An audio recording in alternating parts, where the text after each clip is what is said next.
전국 분석하겠습니다. 대통령 직속 미래기획위원을 지낸 서정욱 변호사 그리고 최진 대통령 리더십 연구원 원장 초대했습니다.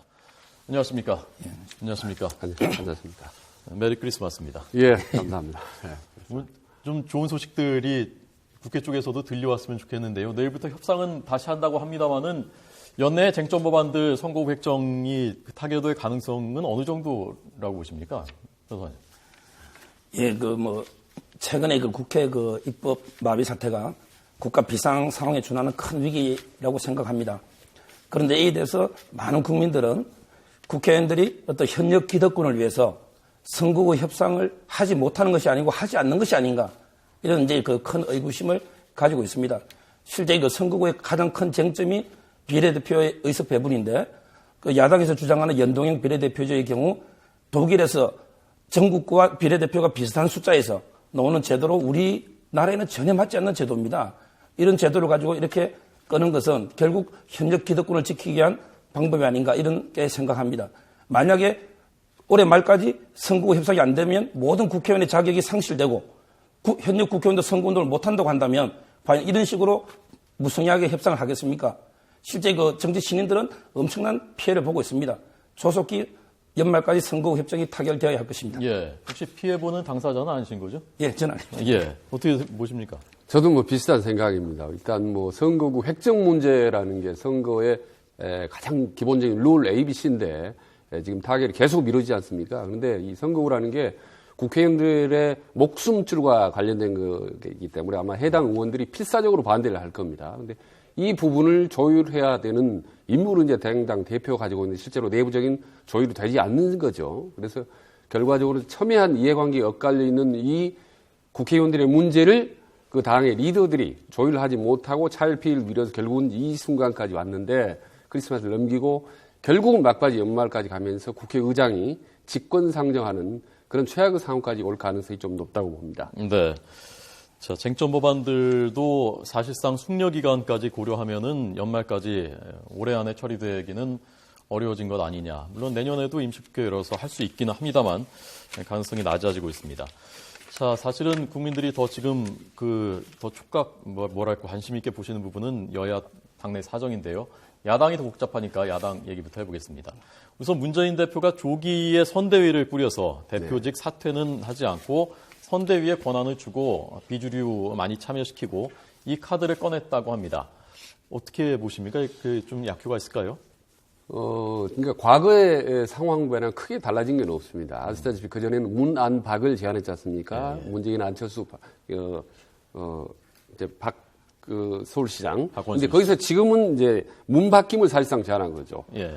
그래서 박지원과 김한길 투톱 체제로 가되 본인은 그대로 유지한다는 거죠. 당 대표를. 예. 그러니까 뭐냐면 본인의 기본적인 권리나 힘이나 파워나 기본적인 친노, 기본 틀은 유지하고 두 사람의 선대위를 어떻게 보면 얼굴마다 내세운다는 거기 때문에 두 사람이 사실상 반대 의사를 받아들였고 그리고 이게 새정치연합의 근본적인 변화가 없기 때문에 본인 문 대표 스스로가 어떠한 권한을 내놓지 않았기 때문에 지금 이 복잡한 내부 상황은 당분간 계속될 수밖에 없다. 즉 비주류층의 탈당 도미노는 계속 이어질 수밖에 없는 상황이라고 봅니다. 예, 김한길, 박지원 두 비주류 지도자들이 이 제안 안 받을 것이라고 변호사님도 그렇게 보십니까? 예, 그렇습니다. 선거를 앞두고 의원들의 모든 관심은 결국 공천하고 당선 가능성입니다. 예. 제가 보기에 선거대책위원회가 만약에 실질적으로 공천권을 모두 행사한다면 어느 정도 이게 받을 수가 있겠지만 지금 만약에 문재인 대표가 기존의 김상곤 혁신안대로 20% 현역 의원을 배제하고 이런 혁신안을 추구한다면 그러면 선대위는 실질적인 공천권을 행사하지 못하고 만약에 형식적인 관리만 맡게 된다면 이는 결국 껍데기에 불과한 것이거든요. 따라서 이게 문재인 대표가 조기 선대위를 띄운다 하더라도 제가 보기에 박지원 의원이나 김한길 의원은 이를 받지 않고 탈당할 가능성이 많지 않나 이렇게 생각합니다. 예, 주류 쪽에 최재성 의원이 사실상 사무총장 역할 같은 걸 하는데 총선 기획단장도 맡지 않겠다. 주류 쪽에서 그런 우려들을 자꾸 하니까 좀 성의를 표시하는 것 같은데요. 네, 그렇습니다. 지금 사실 김한길 전 의원 같은 경우는 이미 안철수 대표와 깊은 내부적인 논의를 저는 거의 완료된 걸로 알고 있습니다. 그래서 먼저 안철수 대표가 밖으로 나가서 충분한 신당 같은 여건을 만들면 내부에서는 숫자를 최대한 늘린 다음에 트로이의 목마를 역할을 하겠다. 안에서 뒤흔들 때까지 흔들겠다. 그래서 이게 내부 체제가 무너지지 않으면은 그럼 결국은 밖으로 나가서 합류하겠다는 어떤 시나리오가 나름대로 형성돼 있기 때문에 지금 문재인 대표가 아주 정말 완전히 파격적인 혁신적인 내려놓기를 하지 않는 한은 지금의 당 새정년의 어떤 이 분당 사태는 수습하기가 힘든 상황이라고 봅니다. 예, 문재인 대표가 지금 그 경남 양산으로 내려갔다고 하지 않습니까? 혹시 전격적으로 사퇴하겠다, 대표에게 내려놓겠다 그렇게 결단할 가능성은 전혀 없다고 보십니까? 예, 저는 지금에 와서 이미 늦은 게 아닌가. 만약에 그 옛날에 전당대회 할 때 문재인 대표가 당권을 갖다가 박지원 의원에 넘기고 그때 그 대권에 올인했다면 뭐 아주 좋았을 텐데 지금 와서 만약에 그 문재인 대표가 사퇴하고 모든 걸 포기한다면 결국에 명분도 실리도 다 잃게 되는 게 아닌가 이런 생각이 듭니다. 그래서 그럴 가능성은 높지 않다 봅니다. 예, 좀 전에 그 트로이 목마 말씀하시지 않았습니까? 조국 교수가요. 안철수 대표하고 가까운 한상진 교수가 총선 포기론, 야권의 총선 포기론, 내년 총선은 어차피 안 되는 거니까 아예 야권 판도를 바꾸자, 친노 주류들 다 배제시키는 내년엔 총선에 져서 주류 쪽에서는 좀 그런 의심을 하고 있는 게 아닌가. 이미 다 이렇게 짜놓고 김한길 대표도 나가기로 해놓고 그런 의심들을 좀 하고 있는 게 아니라 그러니까 더 물러서지 않으려는 게 아닌가 그런 생각도 얼핏 드는데요. 그 말씀에는 이제 분리가 되면 분열이 되면 야권은 전패한다, 패할 수밖에 없다는 야당 필패론인데 저는 그 부분에 대해서 이제 생각이 좀 다릅니다.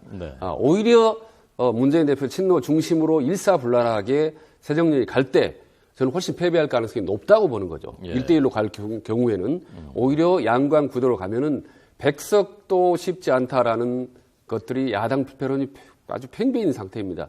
오히려 그런 구도보다는 오히려 다극화로 가는 것이 분할이 아니라 황금 분할 체제로 가는 것이 오히려 더 전체적으로 보면 야권의 지형을 넓혀주고 있다. 그래서 새정년이든 신당 안철수를 중심으로 한 현정배든 그런 신당 그룹은 서로 티격태격 싸우고 분리냐 분할이냐 분당이냐 이걸 논의할 거 아니라 서로 새정치의 경쟁, 말하자면 새로운 인물을 받아들이고 당을 새롭게 혁신하는 선의의 경쟁을 한다면 오히려 새누리당보다 더 넓은 야권의 지형을 형성할 수 있다. 그래서 총선 끝나고 나면 그 다음에 얼마든지 연대하면 결과적으로 더 큰 시너지를 발휘할 수 있기 때문에 지금 이 분리 체제가 결코 야당이 불리한 것만 아니다. 실제로 여론조사에도 안철수가 나감으로써 오히려 새누리당 여론 지지도가 더 낮아지는 현상이 오지 않습니까? 그래서 문재인 대표나 새정년은 이 지금 안철수라든지 이런 바람들이 결코 야권에 불리하지만은 않다라는 발상의 전환을 할 필요가 있다고 봅니다.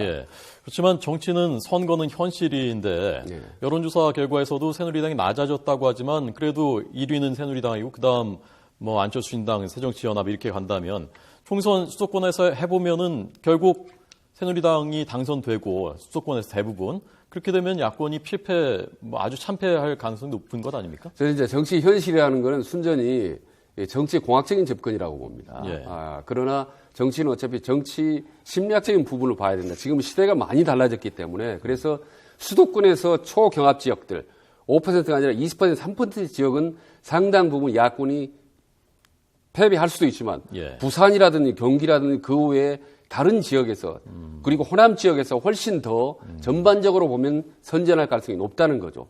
그리고 국민들의 판단도 그 경합 지역에서의 승리보다는 판 전체를 보는 것이 야권 전체 승리에 더 낫다고 봅니다. 그러니까 야권 분열이 필패로 보는 것은 잘못된 것이다. 그렇습니다. 문재인 대표가 사퇴가 이미 늦은 것이 아니냐라고 말씀하셨는데 이번에 총선 패배 책임을 오히려 한 발 비껴나고 한 발 물러섬으로써 그리고 그다음 어차피 대선을 바라봐야 되는 거 아닙니까? 그렇게 할 가능성은 없다고 보십니까? 제가 보기에 이거 총선 포기로는 안철수 대표나 문재인이 서로에게 어떤 총선 패배 책임을 떠넘기기 위한 이런 주장이 아닌가 생각이 들고요. 총선을 포기하고 대선을 승리한다. 이거는 제가 보기에 어불성설이라고 생각합니다. 그리고 대다수 의원의 다 총선에 목을 메고 있는데 총선을 포기하고 어떻게 대선을 준비하는지 이런 의문이 들고 실제 그 야권 분열이 뭐 어느 정도 이게 새누리당의 표는 잠식할 수는 있겠지만 제가 보기에 수도권의 박빙 지역에서 오히려 이게 그 야권이 분열됨으로써 새누리당이 승리할 가능성이 저는 많다고 이렇게 생각합니다.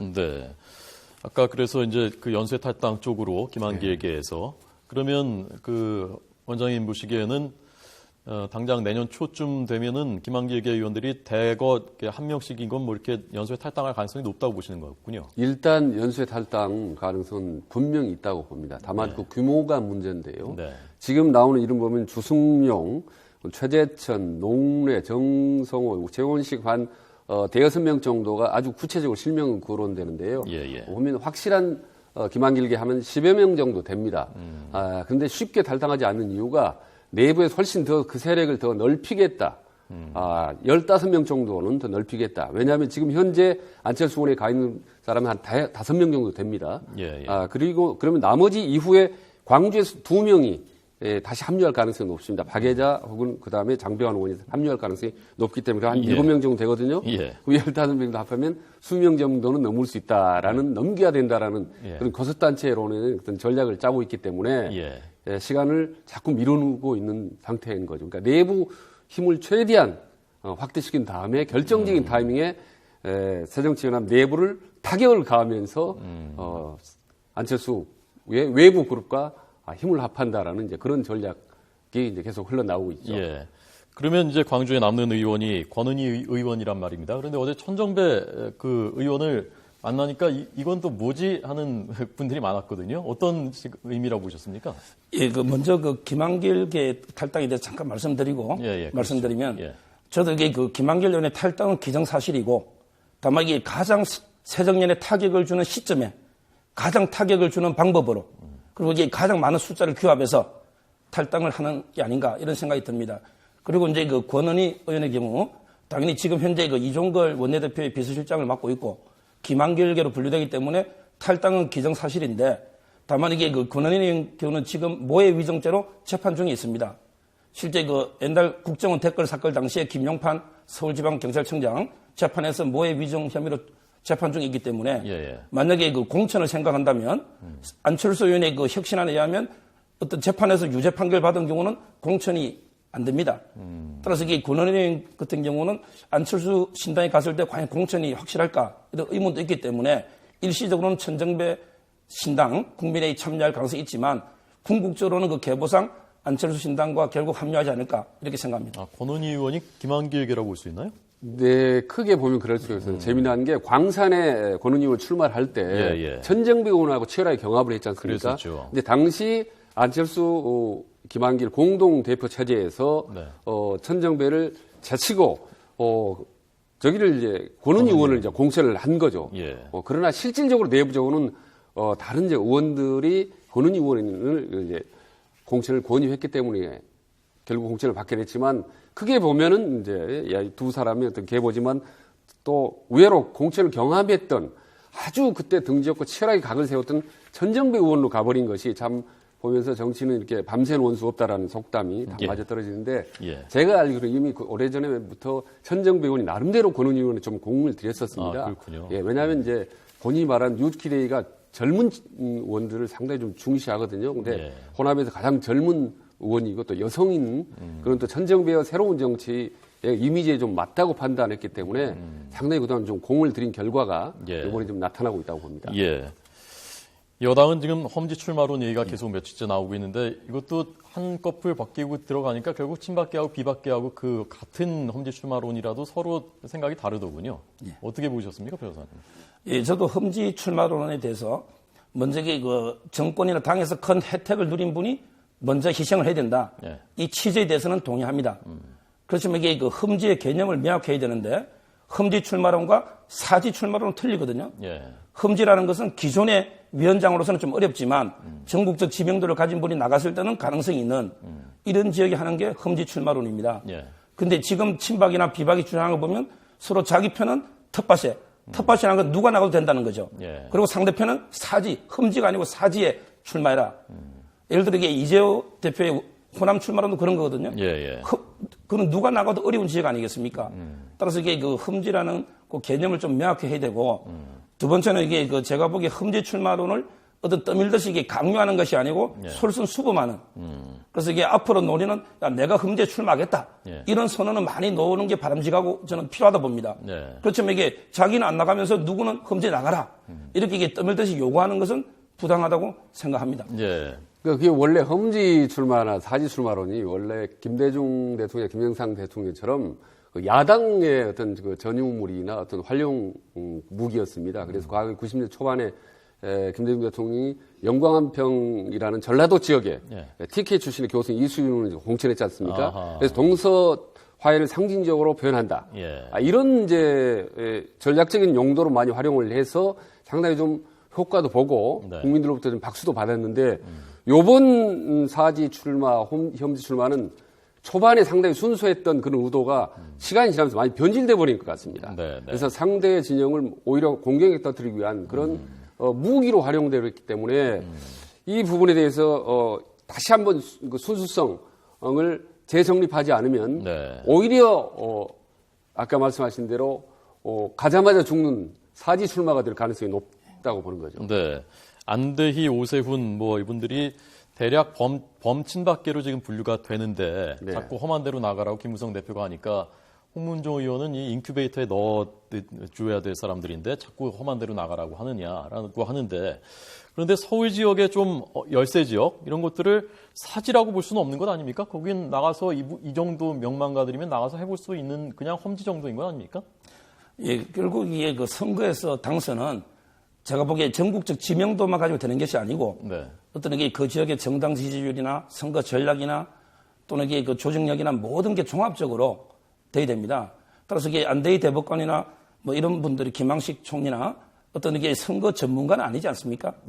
따라서 이게 그 이런 분들에게 어떻게 보면 이게 서울 지역도 저는 이게 어느 지역을 일괄적으로 말할 수는 없다 보고요. 예를 들어 이게 대구에 나가 있는 김문수 도지사 같은 경우 지금 현재 김부겸 의원과 이게 그 지지율이 비슷하거나 약간 뒤처진 면도 있거든요.